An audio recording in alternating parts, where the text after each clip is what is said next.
Today, I am thrilled to welcome Jamie Evans to the Italian Wine Podcast. Jamie is a 4-time published author, certified sommelier, and founder of the Herb Somm, which is a culinary-meets-cannabis lifestyle brand and blog that focuses on the cannabis side of the industry. Our 3 key takeaways are going to be number 1, the rise of THC-infused beverages. What's the scale, the scope? What does this industry look like in the U.S.? Similarities and differences between wine and cannabis, and Jamie's perfectly primed with her background to talk to us about that. And then finally, what's the future hold for us? Obviously, things are always changing, but getting Jamie's best takes on the future. Hello, welcome to Masterclass U.S. Wine Market with me, your host, Juliana Colangelo. This show has been designed to demystify the U.S. market for Italian wineries through interviews with experts in sales and distribution, social media, communications, and so much more. We will quiz each of our esteemed guests in every episode to solidify the lessons that we've learned from the episode. So sharpen your pencils, get out your notebooks, and join us this week to learn more about the U.S. market.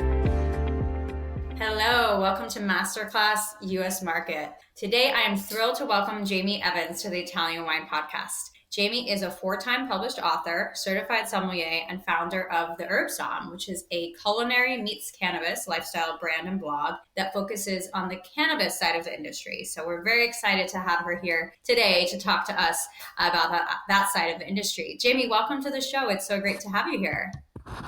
Yeah, thanks so much for having me, and hello to all of your listeners. Awesome. Well, for our listeners who might not be familiar with you, I know you've been on the podcast before, but just as a refresher, tell us a little bit about your background and your work in the cannabis space. Sure, yeah. So I come from a long history of actually working in the wine industry. So I spent over a decade working in wine, everything from wine public relations, wine events, to marketing. And then back in 2017, I actually crossed over to the cannabis space when I launched my blog called The Herb Somm. And so when I joined the cannabis space, I really wanted to take the lessons that I learned from wine and bring that to cannabis. And so I've really tried to focus on the culinary side to cannabis, which means mostly cannabis and beverages, cooking with cannabis, and a lot of education that comes along the way. And I've also hosted cannabis dinners here in San Francisco. That's where I'm based. And I recently launched a brand new mobile cannabis bartending company. We're called the Herbal Cocktail Co. And so we do cannabis beverage pop-ups and private events, and then also writing books along the way. So it's been a very fun journey since entering the space. That's exciting. Well, congratulations on the launch. I'm excited to dive into that a little more in today's conversation. So for our listeners, today's key takeaways and what we're really excited to learn from Jamie are going to be predominantly about the rise in THC-infused beverages in the U.S. market, and who better than Jamie to talk to us about this topic. Our 3 key takeaways are going to be number 1, the rise of THC-infused beverages. What's the scale, the scope? What does this industry look like in the U.S.? Similarities and differences between wine and cannabis, and Jamie's perfectly primed with her background to talk to us about that. And then finally, what's the future hold for us? Obviously, things are always changing, but getting Jamie's best takes on the future. So, Jamie, as you mentioned, you've really been at this intersection of wine, cannabis, and food for a while now, your whole career. What are some of the key parallels as well as some of the key differences that you see between the wine world and now this THC beverage space specifically? Yeah, of course. Well, since I joined the space in 2017, cannabis beverages are just an emerging category. So over those 8 years that I've almost been in the space, this category has only grown and grown over the years. And it's become I'm just most excited about all of the beverages that are coming out, because I think there is so much excitement, and it really gives consumers a new way to kind of enter the cannabis space. But when we're talking about parallels between wine and THC beverages, there are some similarities. So I think one of the first ones is just people are kind of enjoying these things in the same like ritual or social settings. So like wine, we often, we consume these like when we're at parties or barbecues, celebrations, and also THC beverages are being combined into these similar moments. Okay. There's also kind of similarities when we're talking about like terroir and the craft of producing these types of products. So in wine, of course, we have this like deep heritage around the origin of wine and the terroir and varietals and craft. We're seeing this a little bit more kind of like the conversation around terroir when we're talking about the cannabis plant itself. So when we're Okay. talking about like the Emerald Triangle or Mendocino or in Humboldt, but when you're sourcing cannabis from these regions to make cannabis infused beverages, we can certainly talk about the origin in that sense. But really, the craft of producing THC beverages is definitely a part of the conversation. So whether you're using a live rosin to make your product or a distillate, there really is this similar kind of connoisseurship that you can find in both spaces. Also, as you know, I'm a certified sommelier, so we're always talking about like tasting notes, we're talking Mhm. about flavor exploration, and these two things are definitely similar in both industries. And Right. what I've noticed over the past several years is cannabis beverages are now becoming more complex than they used to be, because I think when this category was first starting out, there was just a ton of like seltzers, sparkling waters, but now we're seeing some really lovely products that you can use behind the bar that actually kind of, they're very similar to almost a spirit in a way that has complexity. It gives body to the drink in different layers. So I think those are Okay. all similarities. But also, there's a lot of key differences when we're talking about the spaces. So I think the Right. number one thing is cannabis beverages, they're going to give you a high, right? So we're dealing with Right. cannabinoids, which is much different than actually working with wine. And I think like wine-based effects, those are pretty predictable when we're talking about THC in a beverage. One thing to remember is cannabis is not one size fits all. It really impacts everyone so differently. So Hmm. whether 5 milligrams of THC works for you, that might not work for someone else. So it's Right. really about education in the cannabis space at this time and kind of educating people on how to find their perfect milligrams. So whether that's Right. experimenting with CBD, THC, a combination of both, I think that's one of the key differences that we're going to find, but also the regulatory environment. So, Hmm. of course, from wine is very heavily regulated, as we know, and that kind of goes state by state, but also Right. global regulations as well. But THC beverages, this is a very fragmented legal landscape and very, very difficult to operate in, especially if you're trying to scale a beverage. One thing to remember about cannabis derived THC is it cannot cross state lines. So if you're Uh-huh. trying to scale your cannabis beverage business, it's very, very difficult. So I think we'll talk about this later in the show, but a lot of cannabis beverage brands at this point, they're kind of moving to a hemp derived cannabinoid business plan, which gives them more access to consumers across the US. You can transport across state lines a hemp-based beverage as compared to the With hemp-based THC. beverages, correct. Yeah, and that Okay. was because of the 2008 Farm Bill, which actually approved hemp products. But there's a lot of states now that are kind of cracking down on hemp, which we can talk about in a little bit. But one interesting thing I think, just to end the differences on, is I've noticed, especially when I'm doing like my pop-up bar program with cannabis beverages, people don't binge drink cannabis drinks. So they usually have Interesting. one or two and then they're done, versus like when we're sitting down to have a glass of wine, we might have two or three or four. So there's just a little bit difference of consumption patterns. That's interesting. Yeah, absolutely. I wonder why that is. I mean, I guess as you mentioned, it's a different effect, and perhaps like the Yeah. effect of the THC doesn't encourage someone to over consume in the same way maybe the consumption of alcohol or wine does. But those are all really interesting points, Jamie, that you made, and especially like the regulatory. We know how highly regulated alcohol is, but to Mhm. understand kind of the regulations and differences between THC versus hemp, because looking at the market right now, we see the hemp-based beverages have a larger market share, right, than the THC, and I imagine a lot of that is in large part due to those regulations you mentioned. So let's talk about the market. I mean, we see it now, a billion plus US market for hemp-based THC beverages. So that's Mhm. huge, and it's taking away market share from other products. So in a store Yeah. shelf, where is a hemp based or THC based beverage sitting in your average store in the US? I mean, so it really depends on like the state that you're in. So here in Mhm. California, it was interesting back in, I think it was September of last year, our governor actually banned hemp based beverages. So Okay. there was one place where you could walk in Total Wine and More. I walked in Bevmo and they had these THC hemp derived drinks, which was awesome. And I really do think that these products belong at those types of stores when you can find other adult beverages. But because of the hemp ban, those had to be completely removed from all off-premise accounts. And now you can only find them at licensed dispensaries or delivery services here in California. So we're going back to the traditional cannabis market.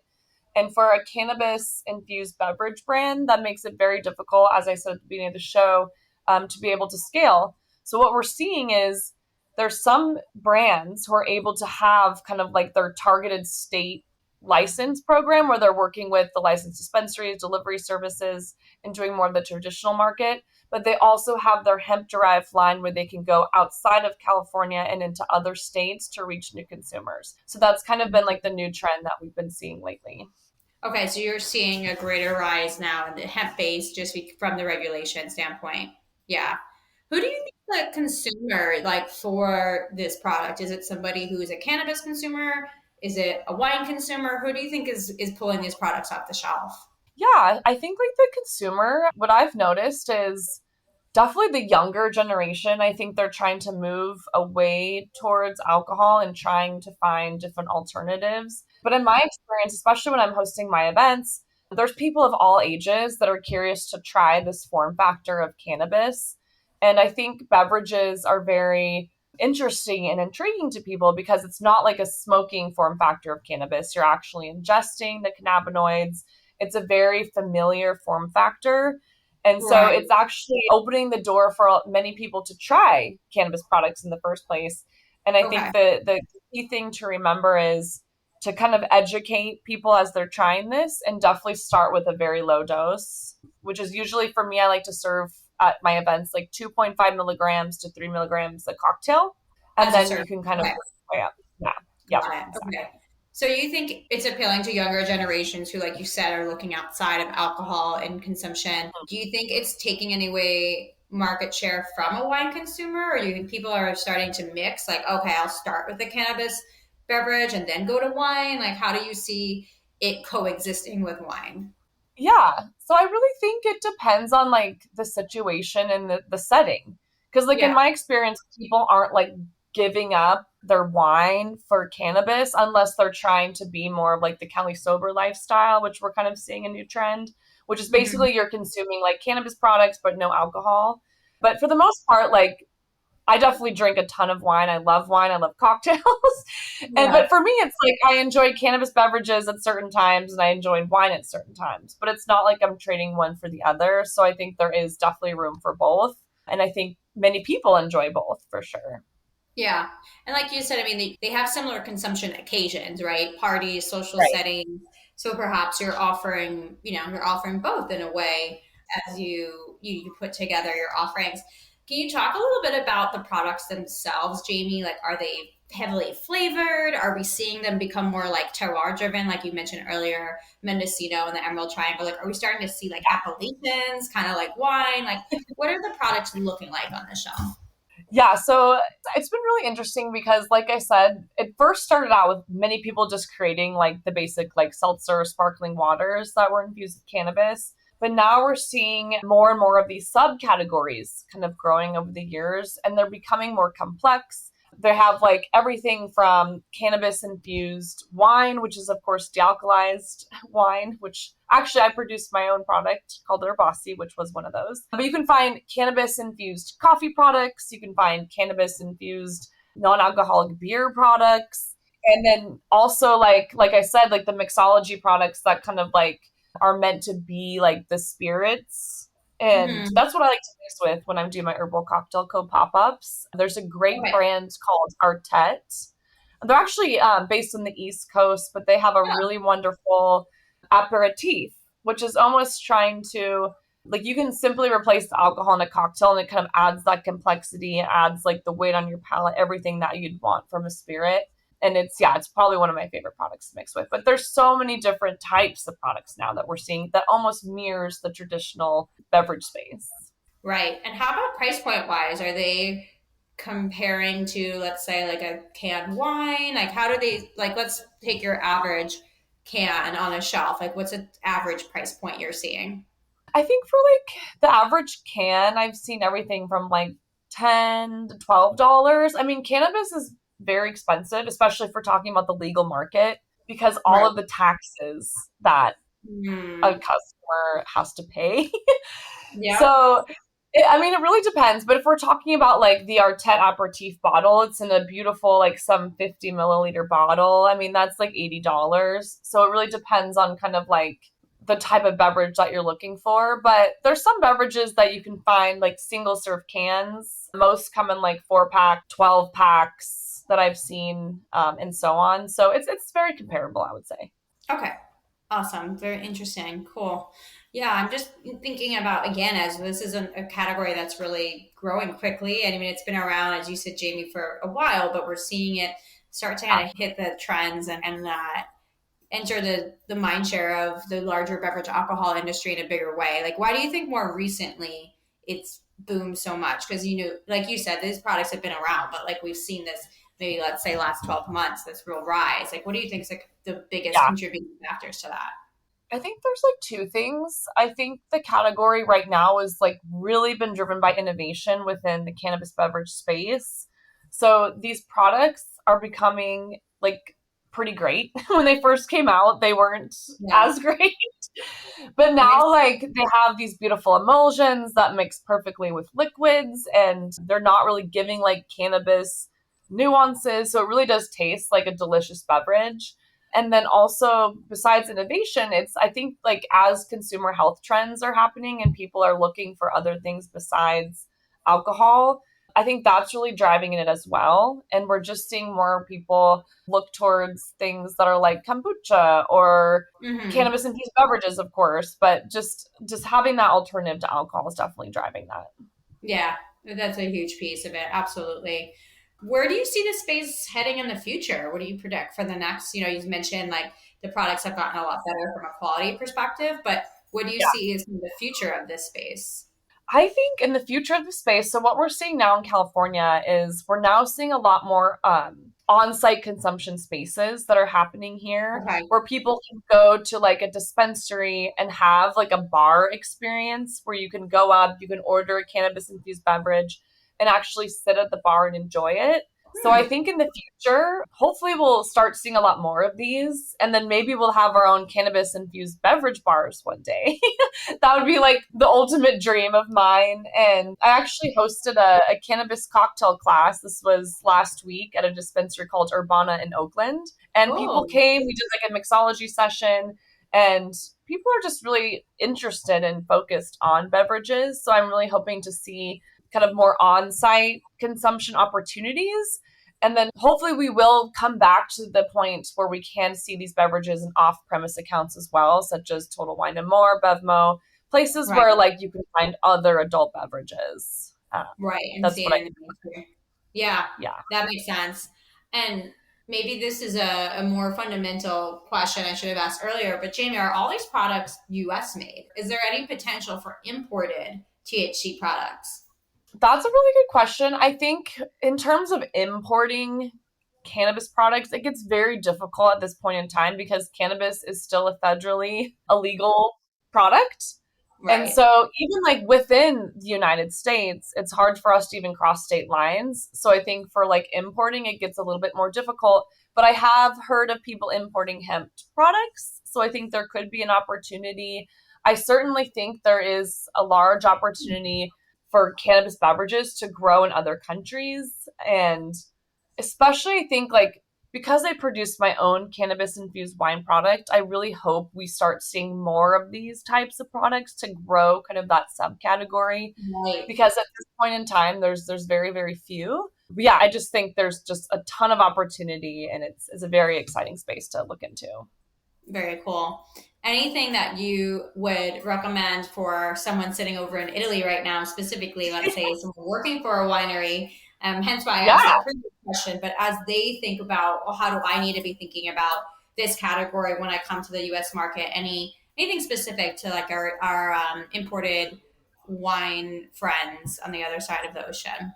Oh yeah, I mean, I definitely think like if you're producing like a dealcoholized wine product, you could easily infuse that with cannabis. And I also think for Italy, I think of like spritzes and like delicious cocktails. So I think there would be a really cool opportunity to do maybe like a cannabis infused Aperol spritz or something along those lines. But yeah, I think there's just a lot of creativity within this space. And I think if you're already producing great wine, you can certainly produce an excellent cannabis beverage. Absolutely. Awesome. Well, Jamie, I feel like we could talk a lot more about this category. It's definitely, for me, endlessly interesting. And I got a chance to go to one of your cannabis infused dinners way back when you started in San Francisco. So Yes. I know how creative you are, and you've been really on the forefront of this space. So again, thank you for joining us to talk and give an update on kind of what's happening in the category.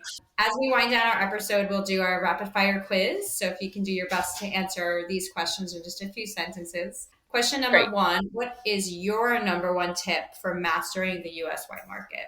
Yeah, so I think with that question, just look for creative ways to engage with younger consumers. So this could really mean collaborating with parallel industries like cannabis and host unique experiences. So I've done a lot of work kind of bridging the gap between wine and cannabis since I've started my blog and lifestyle brand.